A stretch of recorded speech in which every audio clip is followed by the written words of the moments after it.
Welcome to the Eagle Eye Podcast, the #1 show to bring you all things Club America and English. Oh, what a strike! Club America! Your hosts for today are Ivan Pineda, Cristian Rosendo, Alexis Juarez, and everyone's favorite cowboy, Dylan Jimenez. Goal! Now let's hit the field and start the show. America! What is going on, ladies and gentlemen? Welcome back to another episode of the Eagle Eye Podcast. We're back talking all things Las Águilas del América. We're going to be recapping what happened in the first ever preseason matchup against Santos Laguna, a 1-0 victory over in Salt Lake City. And then we're going to be previewing the upcoming two matches against Atlas in San Jose and the big one against Tigres, facing off a familiar foe in Miguel Herrera for Saturday's matchup in San Antonio. But here to help me out and do all of that, of course, as always, Arma Beloved co-host. It is none other than New York's favorite resident, Cristian Rosendo, and Brooklyn's very own AJ. Gentlemen, how are we? Is my camera tilted? Nah. It's tilted, but you know what? We're here for your voice. We're not here for your face. Oh, okay. Well, I just wanted to make sure everything was correct and everything. Hope everyone's having a great night. Definitely was great to see America play once again. Definitely been a while since I've seen my beloved team. Good to see them again on Wednesday, like Ivan said, and one more time on Saturday before the start of the real season.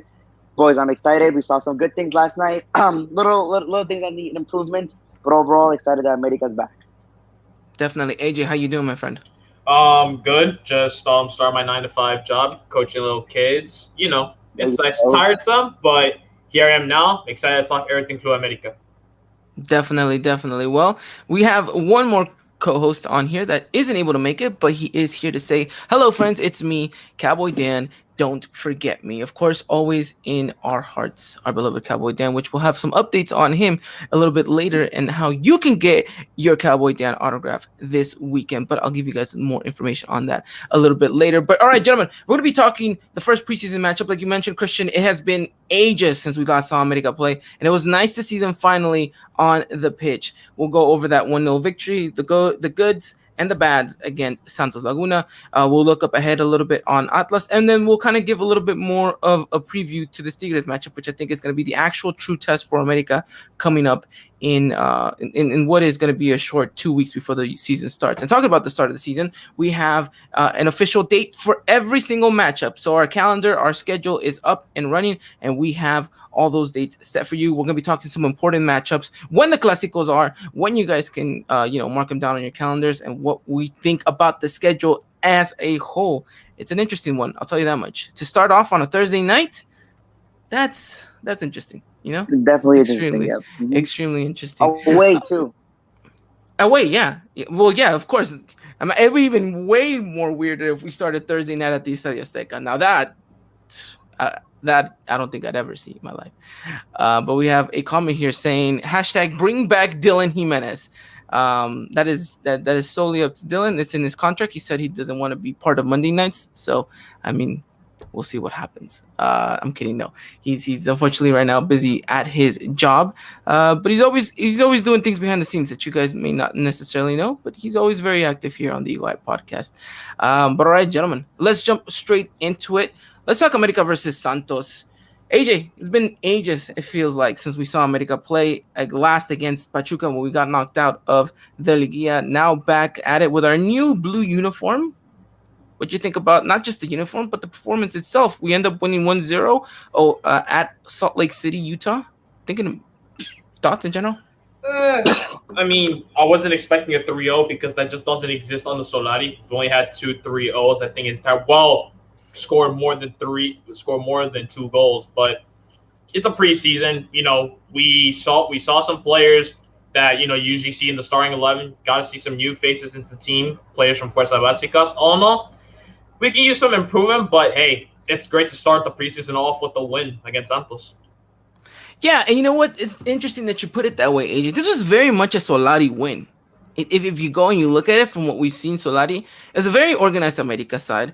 Had the ball, moved the ball around, had their chances, got one in the back of the net, and tried to stay as sharp and as compact in the back as possible. Secured that clean sheet, and you kind of walk away thinking this is kind of eerily similar to what we saw last season But it's not to say that it's a bad thing either, because at one point we were praising the defense for keeping all these clean sheets. I think it's once we got towards the latter end of that season that, maybe things didn't necessarily hold up to the way that they were in the beginning defense wise. But like you mentioned, it was a good game. At least the first 45 minutes. We always know in these friendlies and these in these preseason kind of matches that the second half is always going to find a way to get interrupted, because of the big amount of substitutions that you got to do.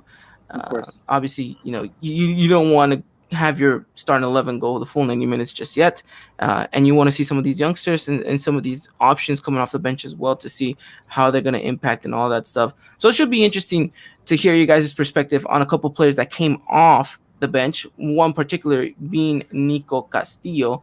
I mean, let's talk a little bit about the first half here before we jump into the second half, and let's not get sidetracked in that sense. Christian, for you, what stood out to you the most in these first 45 minutes? Just like everyone was saying, I think that, I think when you were talking about it beforehand, seems like kind of the 11 Solari wants to, put out Thursday night against Querétaro when the season starts. So definitely interesting to see, Lainez once again there, Leo Suarez once again there. And then obviously Roger Martinez seems to continue his form from the last game of the season against Pachuca. And I think we need that. I think we need to see the same Roger Martinez for the whole season. I think that's what everyone wants. And everyone knows if he continues that form, he would probably be the best player in the league. It's just now up to him to kind of fulfill that requirement, and let's see where it takes it. But yeah, for the first 45, like you guys were saying, it was very much a Solari-based game. Get the ball, control the ball. Once you have the lead, now time just to play with the ball, feel out the other team. Make sure you don't, commit any mistakes. Don't do anything overzealous that may, cause a counterattack against you.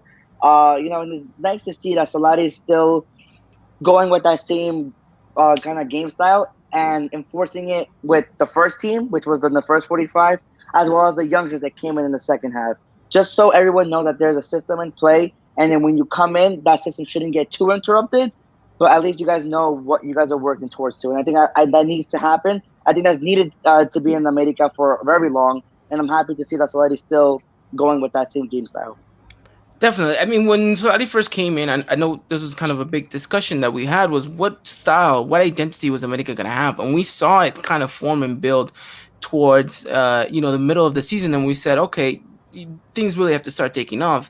And they kind of did towards the end. Obviously wasn't the proper way of going out the way we did against Pachuca, but like you mentioned, right, there's kind of this this nice feeling towards America, knowing that we're still going and being that team that Solari wants, that he's implemented since day one, and he hasn't really changed too much about it, right? Things here and there might be a little bit different the way he executes them, but I think the foundation of it all has always stayed the same. And I think that should bring comfort in a lot of Americanistas, knowing that at least the team going forward is always going to have kind of that identity. And then it's just a matter of fact whether the players are capable of executing the game plan, which we'll talk about it. I think we have a good squad. It's definitely moved a bit. Not as much as we wanted to, and we'll get into that also a little bit later. But I think for the most part, we saw a pretty good 45 minutes against Santos, which, I mean, also didn't help that their player ended up getting a red card after two silly yellow cards, and I think that definitely tainted the matchup. But again, such a very Solari game under in America. Because how many times against teams in the league did we go and win a game where we had a man advantage for a good chunk of the time, right? I'm talking Querétaro. I'm talking, who else did we play that had 10 players? Did San Luis getting 10 players? Yeah. San Luis. I mean, the list can keep going on. I'm just, blanking out here. But again, very much a Solari matchup against Santos Laguna. And, interesting stuff. Still, give credit to the players for executing a good 45 minutes. AJ, anything else that stood out to you in that matchup? At least in the first half. And the first half, I mean, just Royer. Just what else to say there is about him? This man is just having the time of his life in an America jersey. Just, you saw that play, that Mauro Lainez pass to Royer, him just dribbling past Santos defenders just to score the first goal. just seems like that's just Royer being Royer. And I'm wondering, so where are the Royer haters at now? Because everyone, you always criticize him so much last season. I'm just like, where's there to criticize? He was already one of our best players last season. All right, let's talk Roger just briefly because I have seen a lot of. Maybe it's the lack of what I'm seeing, AJ, exactly what you just mentioned, that makes me kind of pose a question as to, is this finally the Roger we all were intending to finally get, right? You don't even have to go that far. Just a year ago, and there was a flock of tweets saying Roger should never play in America jersey. Roger is not worthy of this club, worthy of this crest.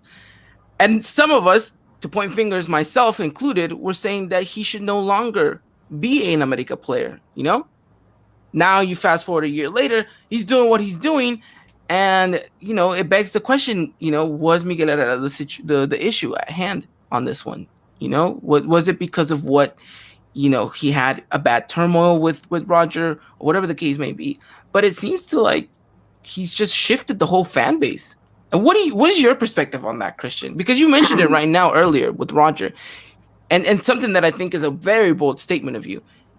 On his day, and if he wants it, he could be the best player in the league.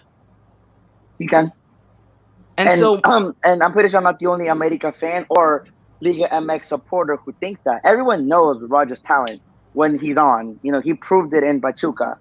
Just that game alone should tell you that if he can do that on a regular basis, which we know he can, it could be something very good for America. The only problem is that he just seems to pick and choose when he wants to do it. And that's something that doesn't work for us. But if we can get him to kind of with that mindset, if Solari can get him to that mindset where, okay, listen, just, go out there full 100%. You can do this. You can bring a lot to the team. That you could be noticed by a lot of teams. If you keep playing the way you are, you will for sure be the best player in the league. If you keep doing what you're doing, it's just there's something about him that doesn't allow him to just trigger that 100% every single game.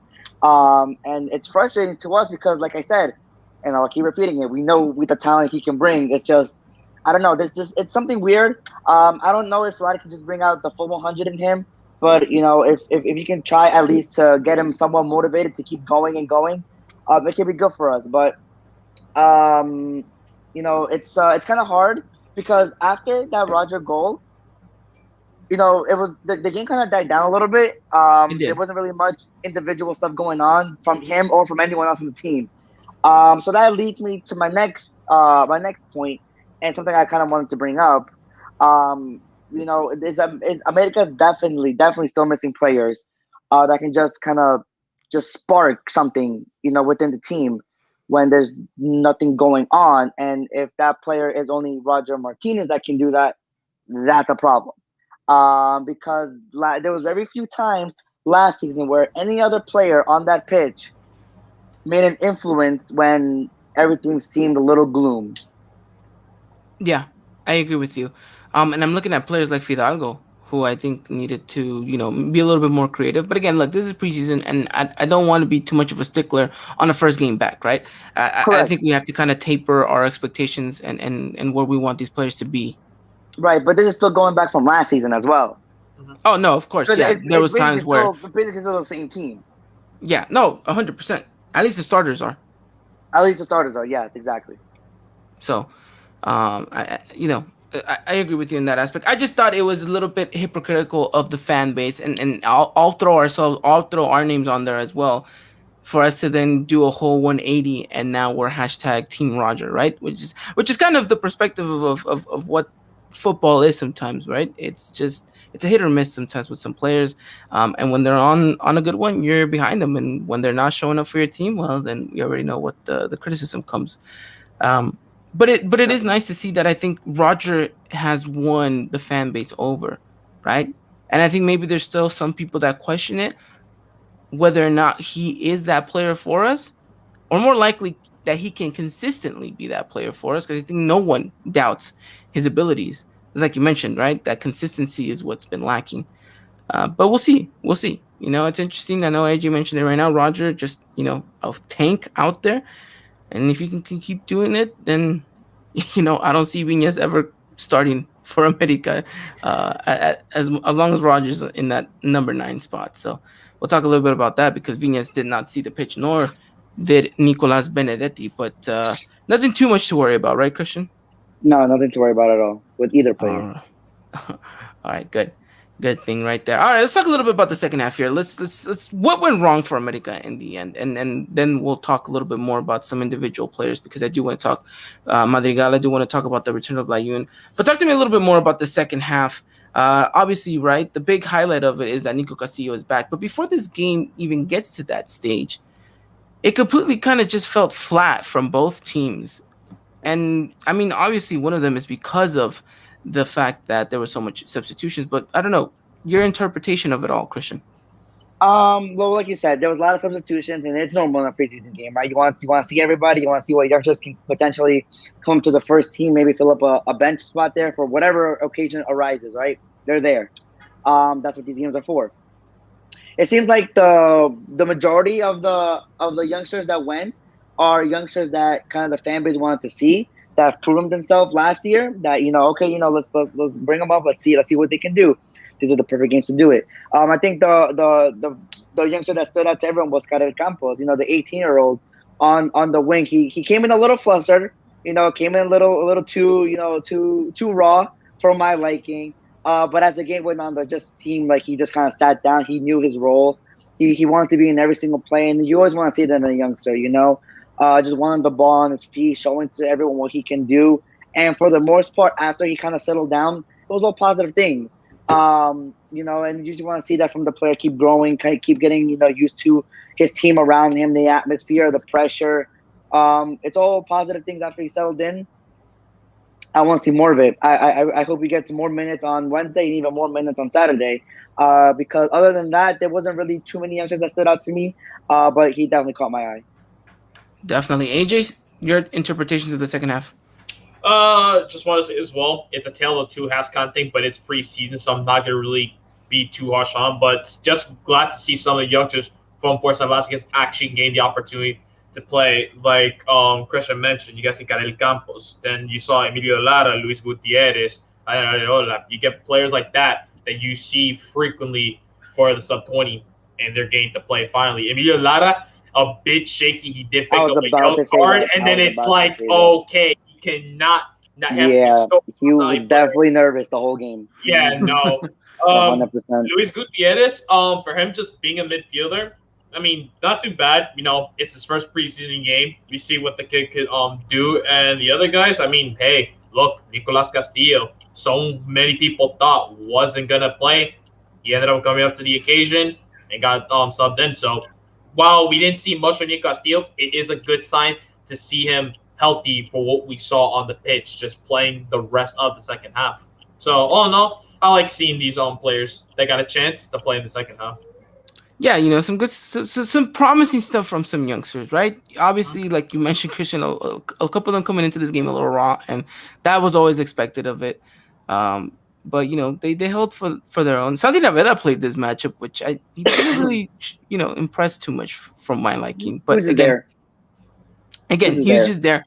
But again, it's not we know what he's capable of, and I think he'll get more minutes against Atlas, and hopefully he can ball up and everything. Let's talk a little bit about this Nico Castillo situation because again, look, obviously before this matchup. And we talked about it a lot, whether it was on last podcast or whether it's on our spaces on Twitter. Nico Castillo has been kind of a heavy rumor to be linked to leaving the club, right? Correct. And so the fact that he made the trip and he's still rumored to be leaving, the fact that he's getting, no one expected him to get much at all playing time, if any. So that was kind of the big kind of surprise. But it was good to finally see him. And the commentators were talking about it, the X amount of time that he was finally off the pitch and to finally be back. That's just a positive on the note of the person, personally speaking, not just for the club, but for him.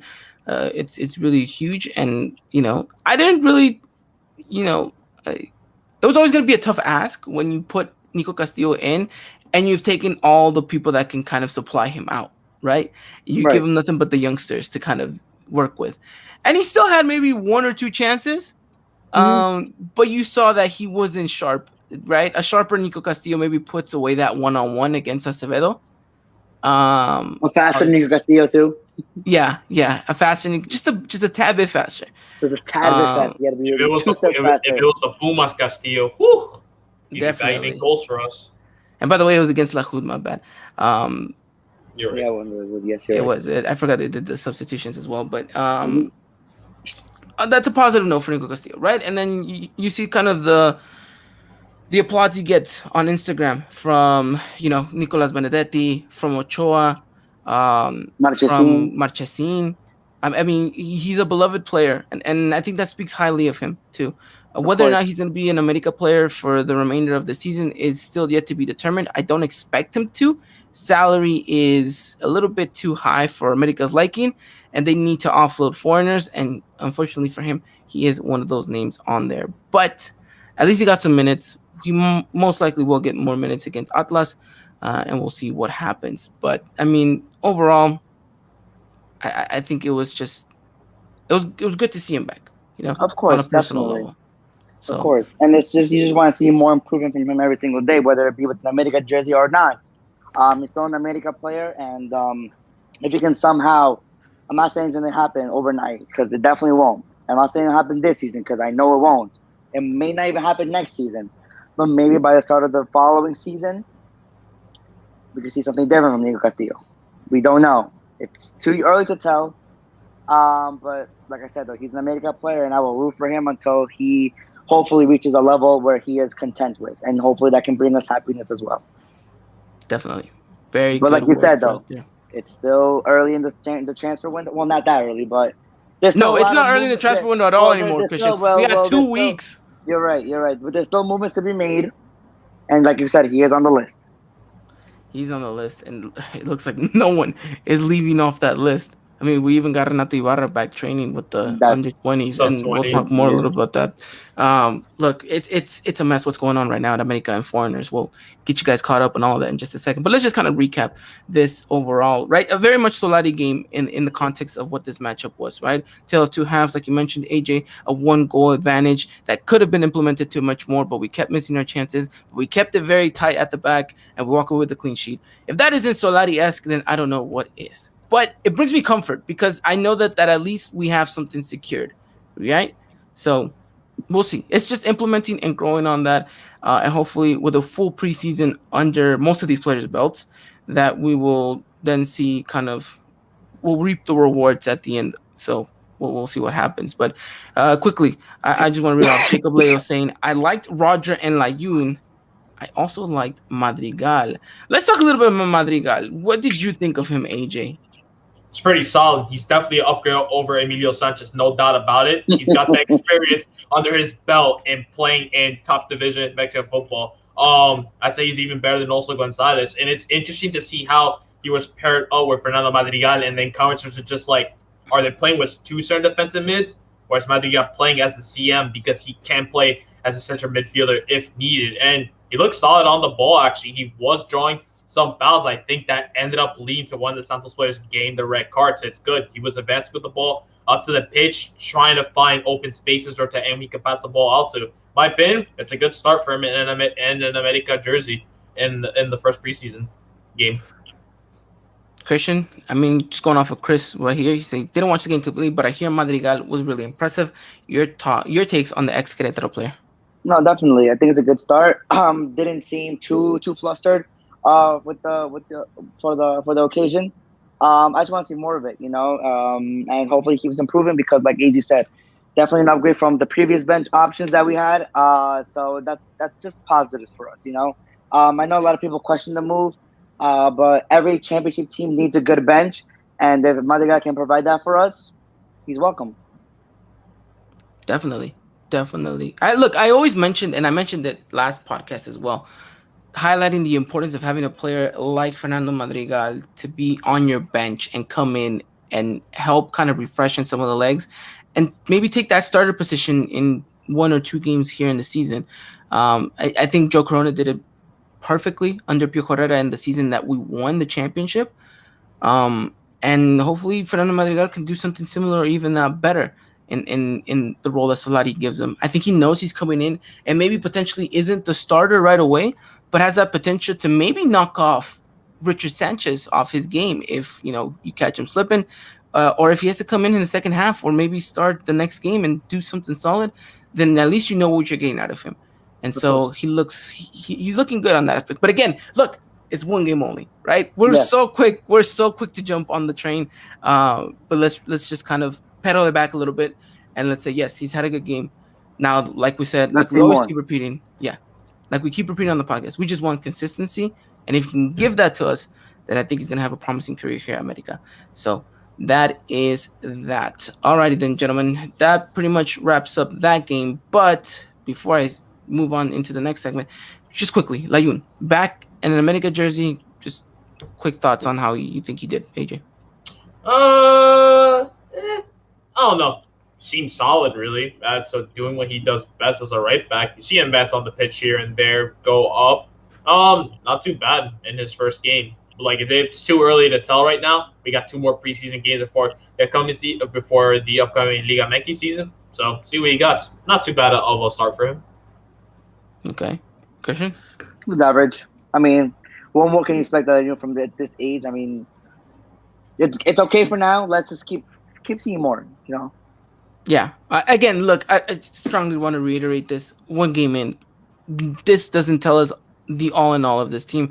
A lot of things can change, and hopefully for the good, for the better. And we'll have to wait and see what happens. But let's see. Question for you guys. Let's say Castillo does magically stay. Is Viñas gone? Question mark. No. I don't think so either. Mm-mm. I don't even see how you get rid of Viñas. That's a big loss for America. That's all I'm saying. It is a big loss. But we'll have to see what happens. But all right, gentlemen, that does it for that matchup. Again, finally good to see Las Águilas del América back in action. And again, we'll see them again on Wednesday.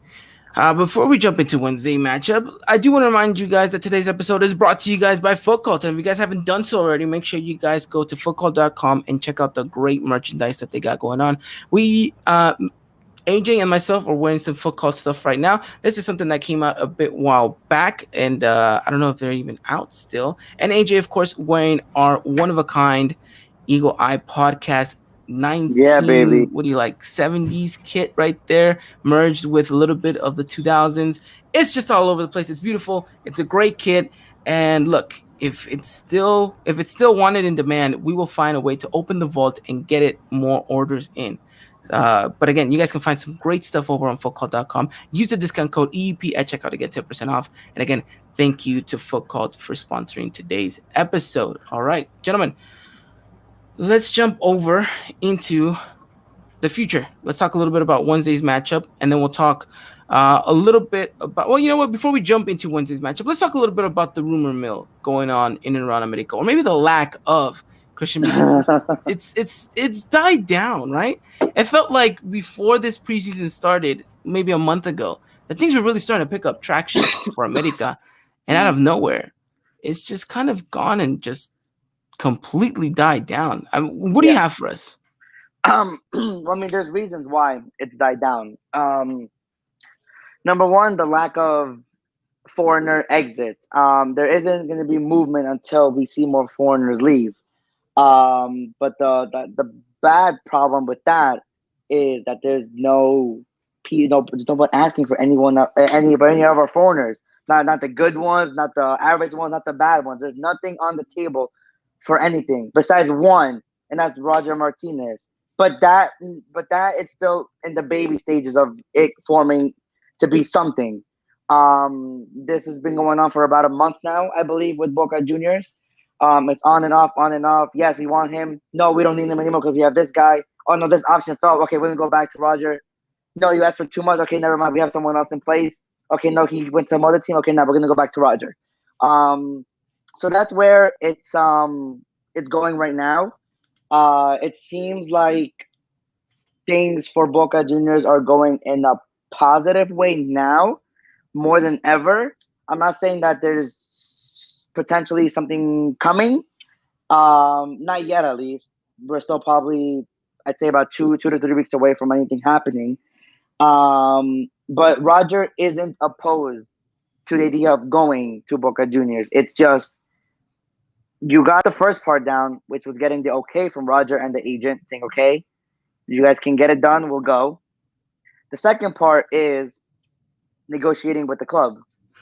That's where the hard part comes in. That's where you're gonna have to bring out all the tricks in the book. America wants to get rid of Roger for 100%. Get him out of here. If he wants to leave, he can go. Clears up gives him back our return, what we invested in him. Clears up the salary that Ivan so desperately wants to get rid of. And then that's it. He's gone. He's 100% Boca Juniors. Only problem is that Boca Juniors can't afford that. They only can afford, I think, around the 50 to 55% of his card. That's something America doesn't want, unless I think that Boca pays the whole salary, which once again I don't think they're able to pay it. The other thing that's kind of holding the negotiations off is the price. America wants 10. Boca, the only thing that they're willing to offer is 7. That's not going to work for us. So, like I said, it's something there. That's the only thing that's going on right now. It's just in the baby stages of it. It's still a little fetus. You can't go out until there's more things that America wants. And for right now, Boca isn't giving anything that America wants. So for right now, nothing's happening with Roger Martinez. Well, great analogy there from Christian. But you know what? This is the frustrating thing about it for me from this perspective is you're at the verge of possibly losing your best player. And it's just like we just continuously see it happen with America, and it does baffle me. And maybe this is another part of where, the hashtag Fuerabaños people come in and kind of remind me like, yeah, this is why we keep the hashtag going. But it's just, if Roger is the only negotiation that is viable right now, I think America might just have to be forced into having to find a way to negotiate this, because they need to find a way to drop these players, because there is no way that you're going to keep all of these guys on your books, but only be able to register 10 of them. Exactly. And still have to pay the extra people for not being registered and just having them sitting them there, just, taking up money. That cannot be possible. That cannot fly. It's just bad negotiations. Bad negotiations. I mean, we'll talk about this. I mean, Christopher is saying, bro, can we please rant about Emma's option for an extra year if he plays a certain amount of games? Hashtag Fuerabaños. Well, no, I don't know if this is confirmed in that sense, right? Well, it's confirmed that, yes, if he does check off a checklist that they have for him, he has an option to stay for another 6 months. Yes, that is true. But the thing that's not true is that it doesn't. The checklist includes more than playing a certain game. So yes, he has to play a certain amount of games, but he also has to check off a lot of other things. If he checks all of them off, he's presented the option of staying another 6 months with America. And one of those is getting a Mohawk, so that's already a check in the book right there. So he's off to a flying color start. Christian, you good over there? I'm okay for now. Okay, well, get some water, man. He's feeling pain I right don't now. have any. I finished all my water. I forgot to bring one up, and that's kind of a far walk downstairs, so I'm not gonna. That's all right. You'll be fine. Oh, there's water over there. I'm gonna go get it. There you go. Go get it. AJ, look, we continue to have this issue time and time again with the foreigners. It looks like we pack ourselves and then we have no way of actually getting rid of anything. I mean, look at the whole Renato Ibarra situation. Back with the under 20s, practicing with them because America has no other option but to find something for him to do, right?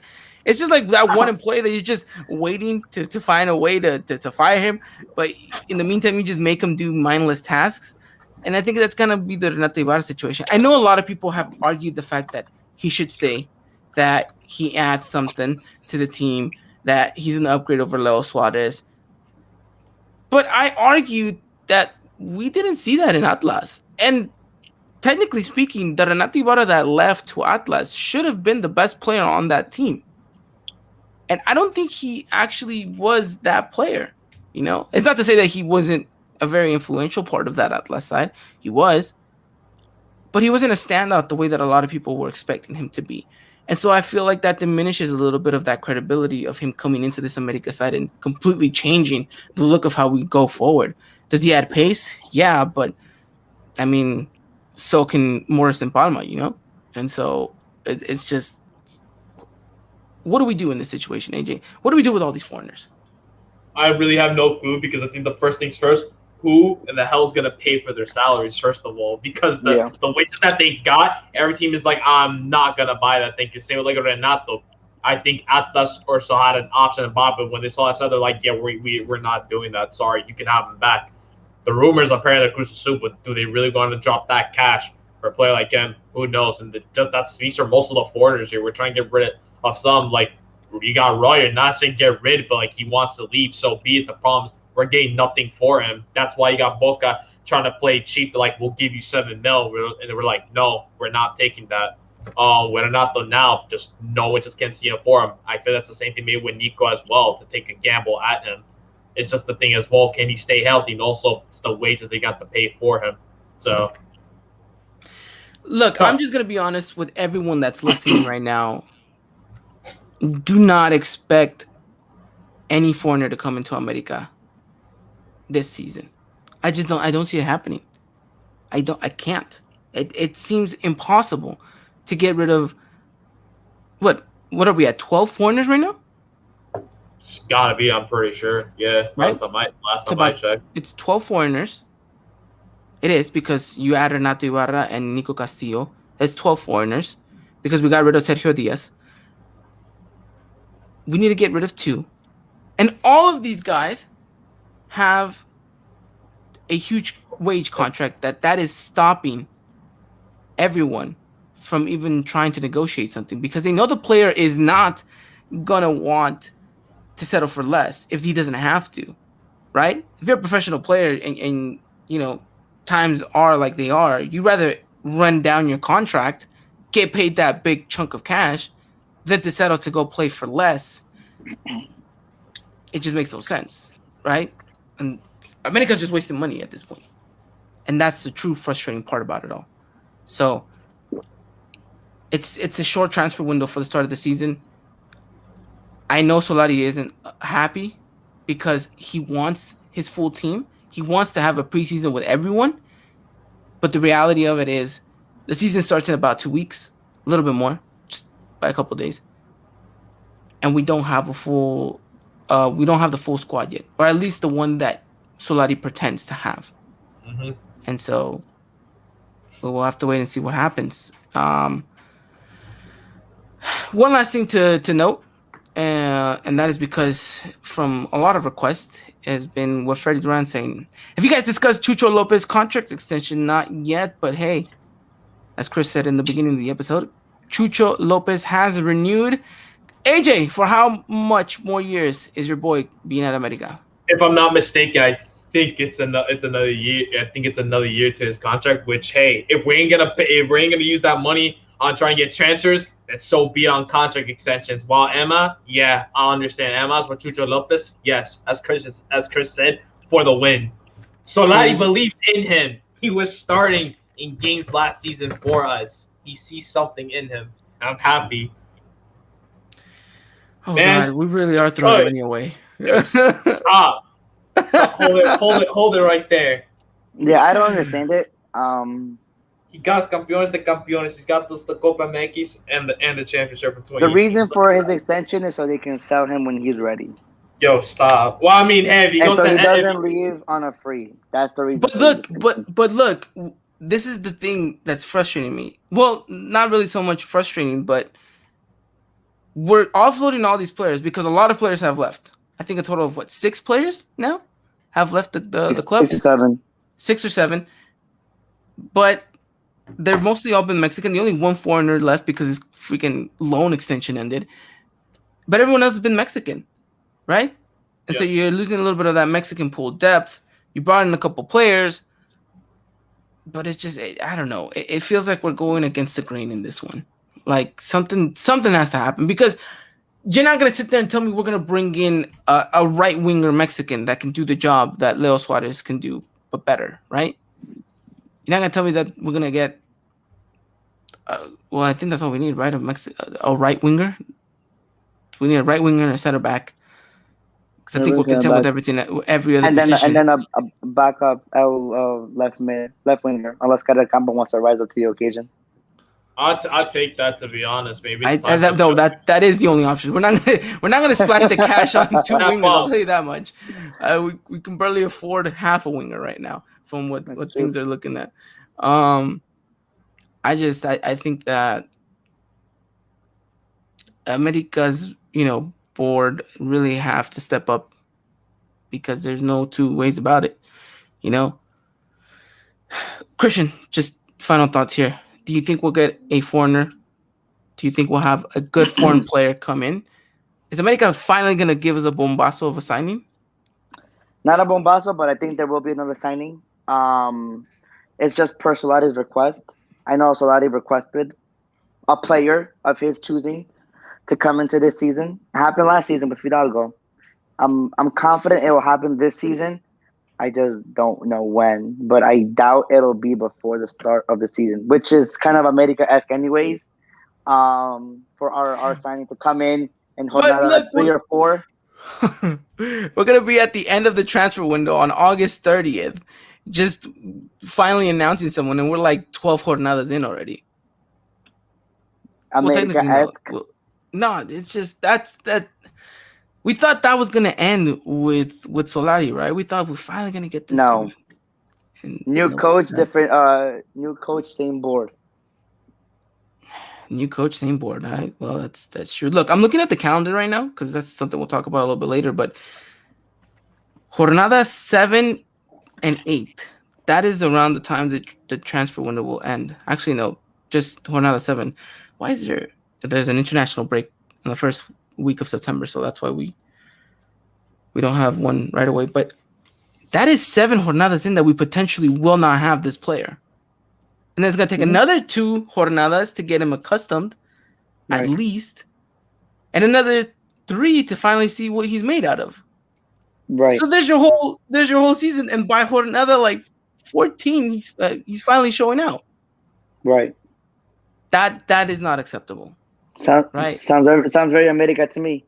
It does, but we can't keep doing this, Listen, that's my thing. Hold on, I think my AirPods just died.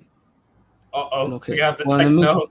We're gonna get the techno music again right now. But look, I don't know. We'll see what happens, right? We'll see what happens.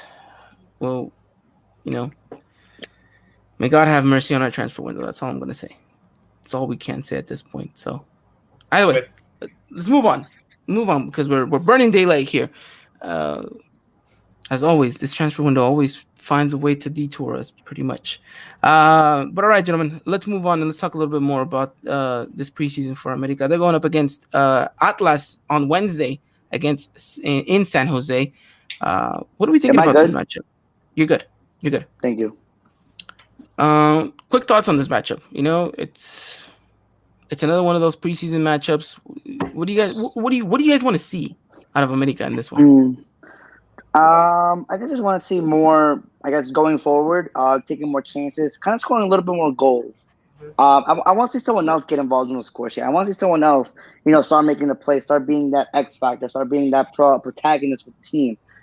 Just someone to just rise up to the occasion and say, listen, I'm gonna go out here and just ball out for my team. I'm gonna see more of that, but while also maintaining the same style that Solari likes. Because I like the style. It can work. We just need to stay patient with it, and good things will come from it. But I need to see more of, I guess what I'm trying to say, risk it all just a little bit more. And I know they can. They just need to find a way to do it. I know this probably would be most likely the offense starting for the season, so I need to see more of it. I don't think we'll get that. I think he'll be a little bit more conservative, and he'll try to put his best players for Saturday's matchup against Tigres, right? Because he knows all eyes are going to be on him, even though it's a preseason matchup, right? True. And then we'll talk a little bit more about that matchup in just a second. But because of what Chris is saying, because Atlas is going with 19 youngsters, I think this is a matchup where you play maybe the players you wouldn't necessarily start. Your Benedettis, your Viñas, 2 players that didn't feature in the last matchup because of a bit of a muscular injury. Not really so much an injury, but kind of, they were hurt a bit and they didn't want to risk anything being, severe. So I see them starting, right? You see a couple of youngsters come in, True. and you kind of just weave your way through that, and you see. I mean, I wouldn't expect Roger to get much minutes. I'd expect more minutes for Nico Castillo. I don't know. I need more minutes for some of these youngsters. I think Santi Naveda maybe starts this game rather than Pedro Aquino. Step up Fernando Tapia. No, he's not seeing minutes. He's not seeing minutes. Oh, by the way, let's talk about that goalkeeper kit. Oh, I did. It was great. It was gray, right? It's black right here, but it's great. Oh, chef's kiss. It's a beauty of a jersey. Are you gonna buy it, Ivan? As soon as it drops. Wasn't it like the 2013 jerseys that we had for goalkeepers? I'm pretty sure the one that Moises Munoz had. I'm pretty sure at one point, like the gray kit. Yeah. Mm-hmm. Yeah, it looks something eerily similar to that. So, really good. I like it. Just want to throw my 2 cents there. Can't wait to see the other colors though. That's gonna be the fun part. So yeah, you're right though, Christian. I think we want to see a little bit more consistency though from these players in regards to the tactical kind of formation of everything going on. Chris saying Christian looks so unimpressed by the goalkeeper kits. Hey, look, it's not to everyone's liking, right? We'll see what happens. Chef kiss. Definitely is a chef's kiss. AJ, quick thoughts on Wednesday matchup. What do you want to see? Just more exciting, please. I mean, I know it's against Atlas, no disrespect to them, but just I want to see something because Santos' game was a snooze fest. Like after that second half, just was quiet throughout the entire time. Just nothing exciting going on. Just hope we just see something better in this Atlas match as well. Yes, see some of the players you just don't see. A second team, maybe reserve team. See what they could bring. See what they could bring to the table. And hey, have a fun time out there against Atlas. No, yeah, I agree with you, and I think that some of these players may be fighting for a starting position. So we'll have to wait and see what happens. It's a Solari team, so you know that a 3-goal margin is probably not going to be possible, AJ. But we want to see goals, right? But unfortunately, it's Solari, so you might see at most 2 against Atlas. But your guys' prediction for Wednesday's game? Got myself going 2-0 in this match. I'll go 2-0. I like it. Christian? 3-0. Let's go. An adventurous man under a Solari era. Okay, 3-0. I like it. I'm going to go with another 1-0. I think we'll get the goal. Then we'll kind of play a little pragmatic, a little bit conservative, hold our shape. And then things were going to get disrupted by both teams in the second half, and it's just going to die down there. So 1-0. Dylan going with the controversial prediction, 1-1. That would be interesting. We'll talk about more of that. That would be very much fracaso. a preseason fracaso. It's like we're playing for points, though. I guess it's so much what we see. Like let's be honest. The first 45 minutes is really what everyone really wants to see and digest, right? Because that's what we're gonna usually see. What the coach really wants to see. Then after the second half, everything just gets thrown apart. I mean, we'll see. We'll definitely see. Chris saying, we taking an L because it's a friendly and Atlas is usually a youngster filled squad that plays a full season, while America will rotate players. I mean, we'll see. I think Atlas will bring their A game, but it's not to say that America can't take, a 19-year-old A game. It's let's be honest. We have more experience than they do in that department. So hopefully we show out in that matchup. But again, that game is going to be for you guys live on Wednesday. AJ, do you know what time that matchup is? Hold up, because you were just speaking about that. Game is going to be at 9:30 p.m. EST. 9:30 p.m. Eastern Standard Time. And that is an early match for you, Christian, because you know that it could have been worse. It could have been a 10 o'clock game. I like my 10 o'clock games on a Saturday night with the beer. On a Wednesday night too, though. When we get Champions League, it's always around that same time. On a Wednesday night, you're right. Oh, consider this is 9:30. It's probably at 10. It's just like that Selección Nacional. You can't never trust the time because I'm pretty sure that Santos game says 8:30, but the game was at 9. So, I agree. Alrighty then, but you guys can catch that game live on TUDN. We'll have you guys, covered with some tweets as the game progresses, and some goals as well. Hopefully, we'll have to wait and see what happens. But keep an eye on our social media platforms at EY Podcast, and we'll keep you guys up to date with everything Águilas del América. All right, gentlemen, let's fast forward a little bit more. Jump from Wednesday to Saturday, which is the big game for America, closing out their tour Águila here in the States, going up against Tigres, an ex-rival. Well, not an ex-rival, but a familiar face will be seen that day. Miguel Herrera will be going up against Las Águilas del América. And Gibber, of course, let's not forget. Gibber will be out here trying to do his voodoo magic on our players. Will Solari's alchemy be strong enough to combat that of Gibber's? We'll have to wait and find out. But this paints to be a really interesting matchup. Now, I know Tigres doesn't have their Gignags or their Taubens because of Olympic duty, right? Same goes for us. We don't have our players who, by the way, if you guys don't know, it is Sebastián Córdoba, Guillermo Ochoa, Jorge Sánchez, and Henry Martin. 4 key players will be out for a good chunk of the season because of the Olympics. But still, this matchup is painted as the big one for America, and rightfully so, right? Tigres has always been a good competitor, especially over in the States. We've always had some pretty good matches against them. And this is big news for anyone listening right now, because the Eagle Eye Podcast will be live and present in San Antonio to go cover this matchup. So if you guys, this is what I was mentioning earlier about getting Cowboy Dan's autograph. If you guys want that oh so beloved autograph, make sure you go and find us. We'll be up and around the whole fan fest, making sure we talk to you guys, taking pictures, taking video, having you guys on all our social media platforms. We want that day to be highlighted and be a center around you guys, the Aguila community. And we really hope to see you guys out there. Whoever is going, please let us know. Shoot us a DM, shoot us a text message. Well, not a text message because you guys don't have a phone number, but we can give you Christian's phone number. You can text him. He'll let us know. Well, you guys can text me. Yeah, definitely. Just let us know if you guys are going to be out there. We really, really want this game to be, something special in San Antonio. And we're excited to go down there. It's going to be Dylan. It's going to be myself. So if you guys see us, stop us, wave us down, flag us down, slide tackle Dylan if you have to. Whatever it is that you need to do to get our attention, make sure it happens. But because, of course, we want to be able to talk to you guys and have you guys featured on our social media platforms. So again, San Antonio is the place to be for all Americanistas. We will be there. And so hopefully you guys will be there as well. And again, excited to be able to cover another matchup. Again, thank you to all of you guys who make this a possibility. Now, gentlemen, what do we want to see from this game? From Solari per se, not so much the players, but for Solari in a perspective of the manager. What do you want to see in your last big test here in the States? Christian. Oh, it's my turn to talk.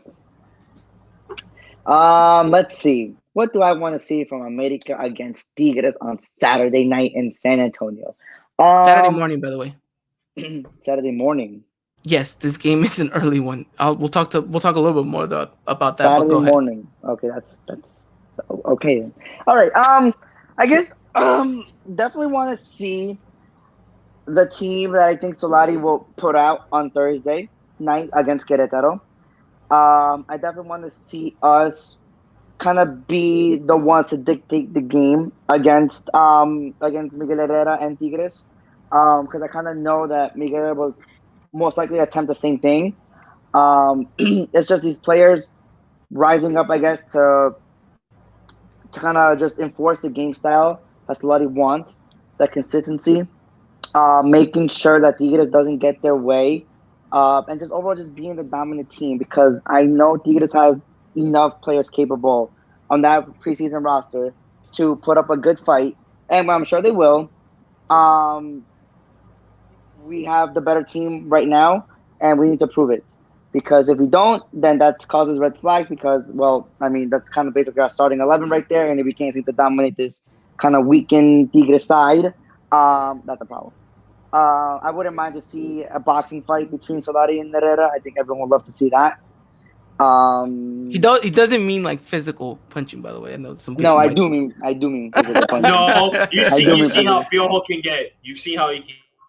Yes, and I see him lose almost every single altercation he's gone into. Let's talk about the LAFC coach, Hernan Cristante. Toluca. So the list goes on. So I think I favor Solari on this one. But overall, I just want to see a very good, compact America that knows what they're going out there to do. If we lose, but we lose with our game style and trying to enforce it, I'm okay with it for now, I guess. But it's a game we really shouldn't lose, you know. No, yeah, I agree with you, definitely. And look, I mentioned that this matchup was going to be an early one. Well, the Fan Fest is going to be early. Local time, 10:30 a.m. for everyone out there in San Antonio. That's when you guys can start heading over to the stadium. The Fan Fest starts at 10:30, and the match starts at 1:30 p.m. kickoff. And we all know why this matchup is at 1:30 p.m. kickoff. Oh yes, Central Standard Time, because Mexico's playing that day in the Gold Cup, and of course, TV rights and all that stuff. Of course, Mexico's always going to pull a little bit more because it's a Gold Cup match, right? It is what it is. The Gold Cup for us. Yeah. Start of the Gold Cup for the Mexican national team. But we're here to talk America, and we're here to talk about this matchup on Saturday. AJ, tactically speaking, what do you want to see from Solari's team? Just Solari's team. Just create some plays, really. Just make some plays up at this point. Just, make use of that entire field. Like we see on the wings, down the middle, open spaces really for Solari. Just knowing how he is. It's always about possession at the very end of the day. That's what we want to make the most out of it. Just want to see all these players make the most out of it with the ball. Like when we have our chances, take those chances. You never know when they'll be the only chance of the game you'll get in that first half or the second half, wherever this case may be. I just want to see a lot from Solari and to know that, it's against Tigres. It's a rival. It ain't no clásico, so don't come saying it's a clásico. I feel like Pio's going to probably be the one now because the Tigres, yeah, it's a clásico. No, it's not. Yeah. Stop right there. He wants to be in the spotlight. But yeah, no, I just want this to be – I want him to paint a very fun match to this because we're going to see this Tigres side again, but they're going to have Guignac and Tauvin, which is going to be something very exciting to see. I just want to see him put his best starting eleven that you're going to most likely see against Querétaro and potentially for the rest of that season and use his tactics with that starting 11 and see what he can execute on that day against Tigres. Interesting. I agree with the both of you, right? This has to be kind of the showcase game for America because we don't really get another matchup until like a week later against Atlante, which I don't think is even going to be broadcasted, to be honest. Yeah. Mm-hmm. So this is going to be the true test for America, right? I think that Atlante game is going to weave out some stuff here and there, but we need to see the best out of this team, tactically speaking, and from the players themselves, right? We're gonna have to see some brilliant individual performances at the start of this preseason, kind of stamping their spot into that starting 11 for the matchup against Querétaro. And like AJ said, probably for the rest of the season. So we'll have to wait and see what happens. But it does paint to be a good game, right? The headline, of course, is going to be Solari versus Herrera versus Solari, and we know that Piojo's going to eat that up. It's going to be interesting to see how Solari manages it, how he manages kind of the whole press, the headlines and all that stuff. He looks like a very laid-back guy. He looks like a very good professional. So I'm curious to see how he's going to manage this and how he's going to manage his team going into this matchup, because we know some of these players have history with that coach, and we'll have to wait and see what that response is. Also, how will Roger celebrate if he does score against Piojo? He's gonna do a celebration in front of the Tigres bench. If you know what celebration I'm talking about. Yes, he is, and that's gonna spark a whole debacle in the pitch. But we'll have to wait and see. Look, at the end of the day, it promises to be a good matchup. Let's hope it is, and not a dull, low-scoring matchup. We'll see what happens, though. Again, I do want to reiterate, we will be live in that game, so you guys are going to be getting every inch and aspect of that matchup. We're going to get you guys as much content as possible. And again, whoever is out there, whoever is going, let us know. Again, we'd love to chat with you guys. It would be really, really fun. But all right, gentlemen, that will close out the tour here in the States. Like I mentioned, one game against Atlante, and then we're back at the start of the season on Thursday against Querétaro. Now let's talk a little bit about the season. The schedule's out officially. What are you guys' thoughts on this one? And I want to highlight a couple of games because it is an interesting one. Let's talk a little bit. First of all, the first matchup. Christian, how did you feel knowing that we were going to start literally the season for the league as we were going up against Querétaro on a Thursday night? Means it's not. I mean, I've always said the league starts when America plays their first game, and I'm getting my wish that says we literally do kick off the season. It's an interesting matchup, though. Querétaro has always been kind of those games where it's Especially away. Especially away. You never know what Querétaro you're gonna get, and hopefully, being the first game of the season, they come in a little flustered, a little raw. Us coming in with mainly the same starting 11 we had last year, we should be in pretty good shape. I'm expecting for a strong start. Hopefully, we get it. And then we just keep it going there, keep the momentum going, and because we do have some pretty fairly Look, manageable don't sugarcoat it. Don't sugarcoat it. We have a real easy start to the season. For like the first 6 games, and then that's when it kicks up a notch, and then that's when it really kicks up a notch, which is the same thing that happened last season or the season prior to that, where we had last season. Yeah, we had easy games from the start, and then we closed that with ridiculously hard games. And look, just to kind of read off the first 5 games for America as follows: away at Querétaro, at home against Necaxa, at home against Puebla, away at Atlas, and away at Ciudad Juarez. Now, they paint as easy matchups on paper, but let's not forget, one, Querétaro has always been a tough place for America to visit. Mm-hmm. Always has, but we trust in Solari to kind of make it a different case. You can't knock out Necaxa with some of the reinforcements they're bringing in and, their new, business partners. Puebla had the dream run that they just had, but again, that team's kind of dismantled a little bit, so we don't know what Puebla we're gonna get. And then you have 2 pretty manageable games, but at the same time, 2 potentially difficult. Yeah, interesting. Yeah, these 2 potential difficult matchups on the road, right? Atlas, we know that sometimes we can complicate our own lives at Estadio Jalisco. Look, whoever is going that game, make sure everyone in that bench has their name written, because I cannot tolerate another mistake like that. And then Juarez, of course, Tuca Ferretti's new team. What is that going to look like? And especially at the Jornada 5. We'll have to wait and find out. But like you mentioned, Christian, very much manageable games in where you think America. And these are the games that our 4 people will most likely not be a part of. Exactly. Yep. Most likely. I think maybe up to the end of August? Or around. No, I think the tournament's like 2 weeks long, no? 2.5 weeks long. Yeah, you're right. So around the right, so around that August, mark, around that mark is when everyone should start coming back. But obviously, unless you're Ochoa or maybe Henry, or actually, I don't know. Do you bring them back and just plug them right in? Yeah. Why wouldn't you? I mean, they'll have their rest from flying. They probably have to incorporate it into the training, and that's pretty much it. That's true. With their gold medals. With yes, potentially gold medals. I would love. I'm not even gonna get there, but I would love to see some gold medals. But yes, look, interesting start to the season. We have some potentially 15 points out of 15 points here, but like Christian mentioned, we won't have our four Olympic players, and some of these games could potentially get a little bit complicated for America, especially some of these road games. Yes. But you'd expect America still to come out on top every single time. Now, of course, as things develop, we'll see what happens, of course, right? 5 weeks, it's a long time. Don't know necessarily whether or not this roster is still going to be the same roster, but it seems promising. Now, of course, to highlight another big matchup, we'll be away at León. So we'll be going to Guanajuato. That's going to be the Jornada 7. That's on a Saturday, August 28th. That's a big match. You know what? I'm just joking. Some people would think it is. Yes. The Clásico is a Jornada 10. That is Saturday, the 25th of September. That is Ivan, we got to talk about that. We will be talking about that. Everyone wants to be talking to me about this game. Wink, wink. Wink, wink. Wink, wink all the way. Look, I'm already buying my ticket for that one. That's all I'm saying. You are not buying no ticket for that. You can't even afford a ticket.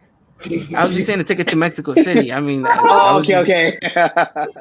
Never said about going to the actual game. Just find me at one of the pubs over there. AJ will buy us the tickets. Don't worry for the game. AJ will buy. AJ has the connection. He knows everyone. He knows Escarga by Yeah, for first real. name. He calls him Emilio. He doesn't even call him Mr. Escarga. This guy gets like it's ridiculous. It is. It's ridiculous. But the following Clásico is just 2 weeks after that. That is going to be against Pumas at home, Saturday, October 2nd. And then we close out pretty strong against some. I mean, hopefully we close out pretty strong, but we're closing off against some pretty strong opponents.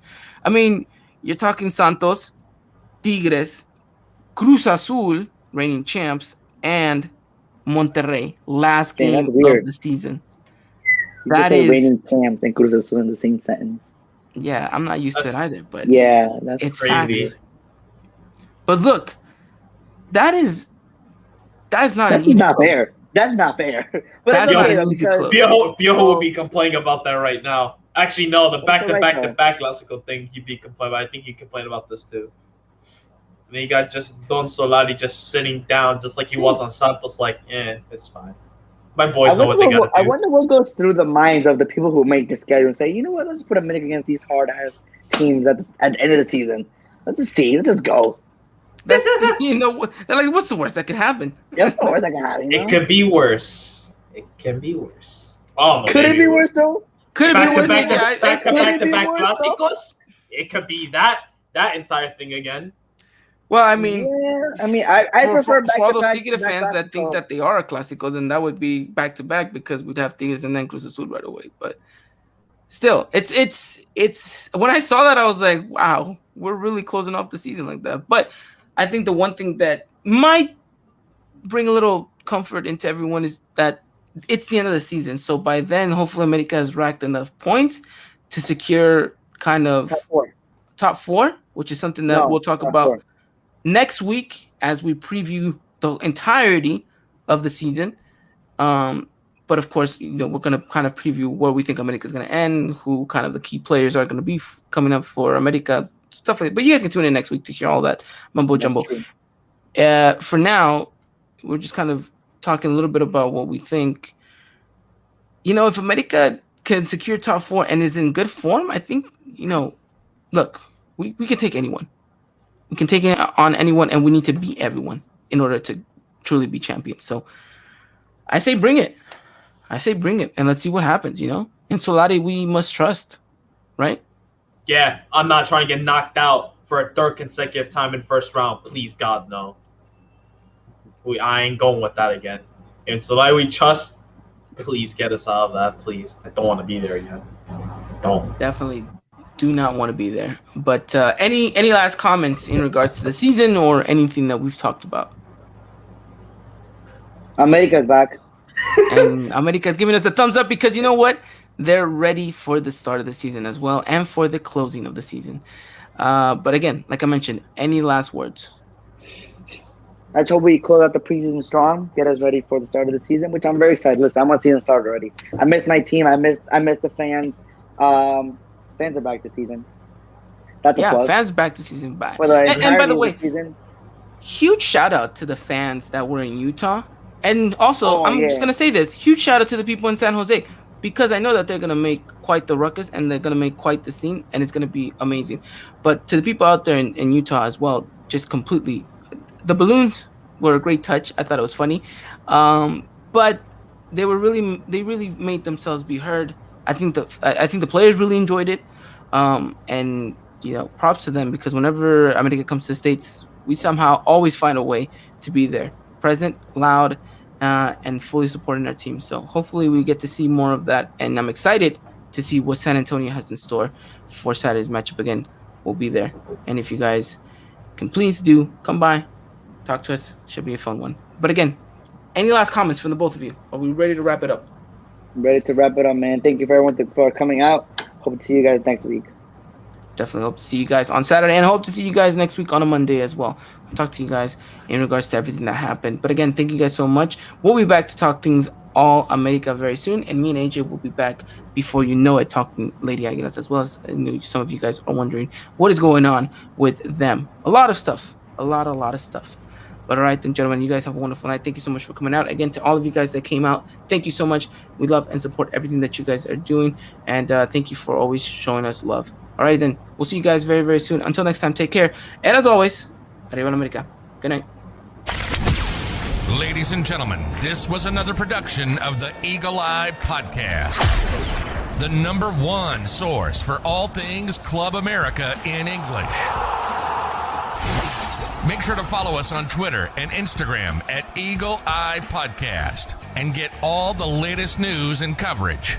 And subscribe to our podcast wherever it is you may listen.